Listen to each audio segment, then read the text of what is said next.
ವೀಕ್ಷಕರೇ, ಧರ್ಮಕ್ಷೇತ್ರಕ್ಕೆ ಸ್ವಾಗತ. ಶಬರಿಮಲೆ ಅದೊಂದು ದಿವ್ಯ ಕ್ಷೇತ್ರ. ದಟ್ಟ ಕಾಡಿನ ನಡುವೆ ಮಾಲಾಧಾರಿಗಳಿಂದ ಕೇಳಿಬರುವ ಸ್ವಾಮಿಯೇ ಶರಣಂ ಅಯ್ಯಪ್ಪ ಅನ್ನೋ ಮಾತು ಇಡೀ ಕಾಡಿನಲ್ಲಿ ಮಾರ್ದನಿಸುತ್ತೆ. ಅಯ್ಯಪ್ಪನ ನಾಮಸ್ಮರಣೆ ಬೆಟ್ಟ ಹತ್ತಿದ ದಣಿವನ್ನು ಕೂಡ ಇಲ್ಲವಾಗಿಸಿ ಬಿಡುತ್ತೆ. ಲಕ್ಷಾಂತರ ಭಕ್ತರು ಮಕರ ಸಂಕ್ರಾಂತಿಯ ಸಂದರ್ಭದಲ್ಲಿ ಮಾಲೆ ಧರಿಸಿ ಇರುಮುಡಿಯನ್ನ ಕಟ್ಟಿಕೊಂಡು ಮಣಿಕಂಠನ ದರ್ಶನಕ್ಕಾಗಿ ಬರ್ತಾರೆ. ಆ ಭಕ್ತರ ಸಂಖ್ಯೆ ಪ್ರತಿ ವರ್ಷ ಹೆಚ್ಚಾಗ್ತಲೇ ಇದೆ. ಇನ್ನು ಮಕರ ಸಂಕ್ರಾಂತಿಯ ಸಮಯದಲ್ಲಂತೂ ಈ ಸಂಖ್ಯೆ ಇನ್ನಷ್ಟು ಹೆಚ್ಚಾಗುತ್ತೆ. ಅದಕ್ಕೆ ಕಾರಣ ಮಕರ ಜ್ಯೋತಿ ಹಾಗೂ ಮಕರ ಬೆಳಕು. ಶಬರಿಮಲೆಯ ಪೊನ್ನಂಬಲ ಮೇಡುವಿನಲ್ಲಿ ನಡೆಯುವ ಆ ದೃಶ್ಯ ವೈಭವವನ್ನ ಕಣ್ತುಂಬಿಕೊಳ್ಳೋದಕ್ಕೆ, ಜ್ಯೋತಿ ಸ್ವರೂಪವಾಗಿ ಮಣಿಕಂಠನನ್ನ ನೋಡೋದಕ್ಕೆ, ಅವತ್ತು ಅಯ್ಯಪ್ಪನಿಗೆ ನಡೆಯುವ ಅದ್ಭುತ ಅಲಂಕಾರವನ್ನ ಕಣ್ತುಂಬಿಕೊಳ್ಳೋದಕ್ಕೆ ಲಕ್ಷಾಂತರ ಭಕ್ತರು ಬರ್ತಾರೆ. ಅಂತಹ ಮಕರ ಜ್ಯೋತಿಯ ಬಗ್ಗೆ ಹಾಗೂ ಪ್ರತಿ ವರ್ಷ ಶಬರಿಮಲೆಗೆ ಬರುವ ಭಕ್ತರ ಸಂಖ್ಯೆ ಹೆಚ್ಚಾಗ್ತಲೇ ಇರುವುದಕ್ಕೆ ಕಾರಣ ಏನು ಅನ್ನೋದ್ರ ಬಗ್ಗೆ ಒಂದಷ್ಟು ಮಾಹಿತಿಯನ್ನ ನಾವಿಲ್ಲಿ ನೋಡೋಣ.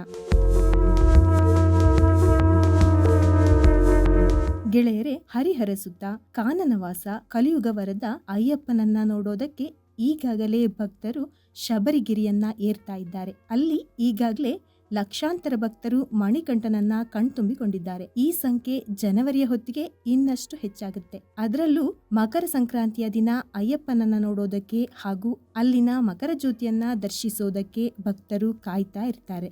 ಇನ್ನು ಮಕರ ಸಂಕ್ರಾಂತಿಯ ಸಮಯದಲ್ಲಿ ಮಣಿಕಂಠನಿಗೆ ಆಭರಣಗಳನ್ನ ತೊಡಿಸಿ ವಿಶೇಷವಾಗಿ ಅಲಂಕರಿಸಲಾಗುತ್ತೆ. ಅವತ್ತು ಬಿಟ್ರೆ ಮತ್ತೆ ಅಯ್ಯಪ್ಪ ಯೋಗಿಯ ರೂಪವನ್ನ ಪಡೆದು ಬಿಡ್ತಾನೆ. ಇಲ್ಲಿ ಅಯ್ಯಪ್ಪನಿಗೆ ಒಂದು ದಿನ ಮಾತ್ರ ಸಂಪೂರ್ಣ ಆಭರಣಗಳನ್ನ ಹಾಕಿ ಪೂಜಿಸೋದಕ್ಕೂ ಕೂಡ ಒಂದು ಕಾರಣ ಇದೆಯಂತೆ. ಮಣಿಕಂಠ ಪಂದಳದ ರಾಜ ರಾಜಶೇಖರನಿಗೆ ಕಾಡಿನಲ್ಲಿ ಸಿಕ್ಕ ಮಗು. ಅವನು ಆ ಅರಮನೆಗೆ ಕಾಲಿಟ್ಟ ನಂತರ ಮಕ್ಕಳಿಲ್ಲದ ರಾಜಶೇಖರನಿಗೆ ಸಂತಾನ ಕೂಡ ಪ್ರಾಪ್ತಿಯಾಗತ್ತೆ. ಅಲ್ಲಿ ಇಬ್ಬರು ಮಕ್ಕಳು ಸಕಲ ವಿದ್ಯೆಗಳನ್ನ ಕಲಿತು ಬೆಳೀತಾರೆ. ಹೀಗಿರುವಾಗಲೇ ಮಣಿಕಂಠನಿಗೆ 12 ವರ್ಷ ತುಂಬುತ್ತಾ ಇದ್ದಂತೆ ಅವನಿಗೆ ಯುವರಾಜನ ಪಟ್ಟಾಭಿಷೇಕವನ್ನ ಮಾಡೋದಕ್ಕೆ ರಾಜಶೇಖರ ನಿರ್ಧರಿಸ್ತಾನೆ. ಆದ್ರೆ ಅಲ್ಲಿ ರಾಣಿಗೆ ಮಣಿಕಂಠನ ಮೇಲಿನ ಪ್ರೀತಿಗಿಂತಲೂ ತನ್ನ ಮಗನಿಗೆ ಪಟ್ಟ ಕಟ್ಟೋಕ್ಕಾಗಿಲ್ಲ ಅನ್ನೋ ಅಸೂಯೆ ಶುರುವಾಗುತ್ತೆ. ಹೀಗಾಗಿ ಆಕೆ ಒಂದು ತಂತ್ರ ಮಾಡ್ತಾಳೆ. ತಾನು ಹೆತ್ತ ಮಗನಿಗೆ ಪಟ್ಟ ಕಟ್ಟಬೇಕೆಂಬ ಆಸೆಗೆ ಬೀಳ್ತಾಳೆ. ರಾಣಿಯ ಆ ತಂತ್ರಕ್ಕೆ ಮಂತ್ರಿ ಕೂಡ ಕೈ ಜೋಡಿಸ್ತಾನೆ. ಹೀಗಾಗಿ ಆಕೆ ಅನಾರೋಗ್ಯಕ್ಕೆ ತುತ್ತಾದವಳಂತೆ ನಾಟಕ ಶುರು ಮಾಡ್ತಾಳೆ. ಹೀಗಾಗಿ ಹುಲಿ ಹಾಲಿನ ಔಷಧಕ್ಕೆ ಬೇಡಿಕೆ ಶುರುವಾಗುತ್ತೆ. ಅಲ್ಲಿ ಹುಲಿ ಹಾಲನ್ನ ತರೋದಕ್ಕೆ ಮಣಿಕಂಠನನ್ನ ಕಳುಹಿಸಿ ಹುಲಿ ಬಾಯಿಗೆ ಅವನನ್ನ ತಳ್ಳುವ ತಂತ್ರ ಕೂಡ ಇರುತ್ತೆ. ಆದ್ರೆ ಮಣಿಕಂಠ ದೈವಾಂಶ ಸಂಭೂತ. ಹೀಗಾಗಿ ಅವನು ಹುಲಿಯನ್ನ ಪಳಗಿಸಿ ಅರಮನೆಗೆ ಕರೆತರ್ತಾನೆ. ಆ ನಂತರ ರಾಣಿ ಹಾಗೂ ಮಂತ್ರಿಯ ನಾಟಕ ಕೊನೆಗೊಳ್ಳುತ್ತೆ. ಇಷ್ಟಾದ ನಂತರ ರಾಜಶೇಖರ ಮಣಿಕಂಠನಿಗೆ ಪಟ್ಟ ಕಟ್ಟೋದಕ್ಕೆ ಮುಂದಾಗ್ತಾನೆ. ಆದ್ರೆ ಯೋಗಿಯಾಗೋದಕ್ಕೆ ಬಂದವನು, ಜಗತ್ತನ್ನ ಕಾಯುವವನು ಕೇವಲ ಒಂದು ರಾಜ್ಯಕ್ಕೆ ರಾಜನಾಗ್ತಾನ.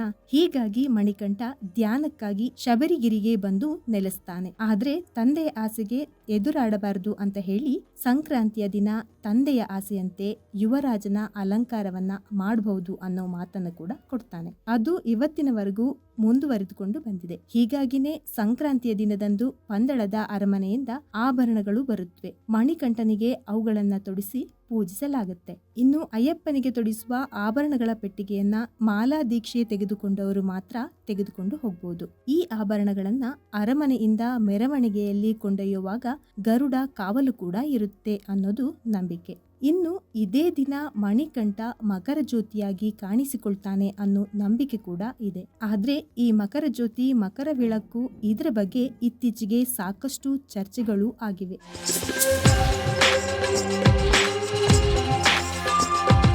ಪೊನ್ನಂಬಲಮೇಡು ಗಿರಿಯಲ್ಲಿ ಕಾಣಿಸಿಕೊಳ್ಳುವ ಬೆಳಕಿನ ಹಿಂದೆ ಸಾಕಷ್ಟು ಕಥೆಗಳು ಕೂಡ ಇವೆ. ದೇವಾಲಯದ ಪೂರ್ವ ದಿಕ್ಕಿನಲ್ಲಿರೋ ಬೆಟ್ಟದಲ್ಲಿ ಬುಡಕಟ್ಟು ಜನರು ವಾಸವಾಗಿದ್ದಾರೆ. ಈ ಹಿಂದೆ ಮಣಿಕಂಠ ಕಾನನವಾಸದ ಸಂದರ್ಭದಲ್ಲಿ ಈ ಬುಡಕಟ್ಟಿನ ಜನರನ್ನ ದೊಡ್ಡ ಅಪಾಯದಿಂದ ರಕ್ಷಿಸಿದ್ನಂತೆ. ಹೀಗಾಗಿ ಮಣಿಕಂಠನಿಗೆ ನಮಿಸುವ ನಿಟ್ಟಿನಲ್ಲಿ ಪೊನ್ನಂಬಲಮೇಡುವಿನಲ್ಲಿ ವಾಸವಾಗಿದ್ದ ಬುಡಕಟ್ಟು ಜನರು ವರ್ಷದಲ್ಲಿ ಒಮ್ಮೆ ಅಯ್ಯಪ್ಪನಿಗೆ ಪೂಜೆ ಮಾಡಿ ಕರ್ಪೂರ ಹಾಕಿ ಕಾಷ್ಟವನ್ನ ಉರಿಸ್ತಿದ್ರು. ಈ ಜ್ಯೋತಿಯೇ ಶಬರಿಗಿರಿಯಲ್ಲಿ ಕಾಣುವುದೆಂದು ಅದನ್ನೇ ಮಕರ ಜ್ಯೋತಿ ಎಂದು ಕರೆಯಲಾಗುತ್ತೆ. ನಂತರದಲ್ಲಿ ಈ ಬುಡಕಟ್ಟು ಜನರು ಅಲ್ಲಿಂದ ಆವಾಸನವಾದ ನಂತರ ಈ ಕಾರ್ಯವನ್ನ ವಿದ್ಯುತ್ ಇಲಾಖೆಯವರು ನಡೆಸಿಕೊಂಡು ಬರ್ತಿದ್ದಾರೆಂದು ಹೇಳಲಾಗುತ್ತೆ. ಆದ್ರೆ ಟ್ರಾವಂಕೂರು ದೇವಸ್ವ ಮಂಡಳಿ ಇಲ್ಲಿ ಬೇರೆಯದ್ದೇ ಮಾಹಿತಿಯನ್ನ ನ್ಯಾಯಾಲಯಕ್ಕೆ ಕೊಟ್ಟಿದೆ. ಪೊನ್ನಂಬಲ ಮೇಡುವಿನಲ್ಲಿ ಕಾಣಿಸಿಕೊಳ್ಳೋದು ಬೆಳಕು. ಅದನ್ನ ಅಲ್ಲಿನ ಬುಡಕಟ್ಟು ಜನರೇ ಹಚ್ತಾರೆ. ಅದು ಶಬರಿಗಿರಿಯಿಂದಲೂ ಕಾಣಿಸುತ್ತೆ. ಆದ್ರೆ ಅದು ಮಕರ ಜ್ಯೋತಿಯಲ್ಲ,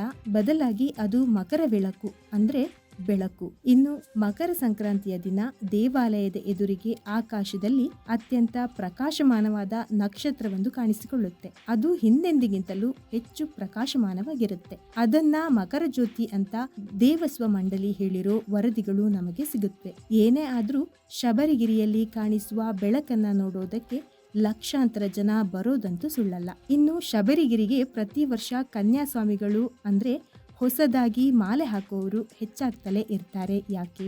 ಈ ಪ್ರಶ್ನೆಗೆ ಇಲ್ಲೊಂದು ಕತೆ ಉತ್ತರವಾಗಿ ಸಿಗುತ್ತೆ.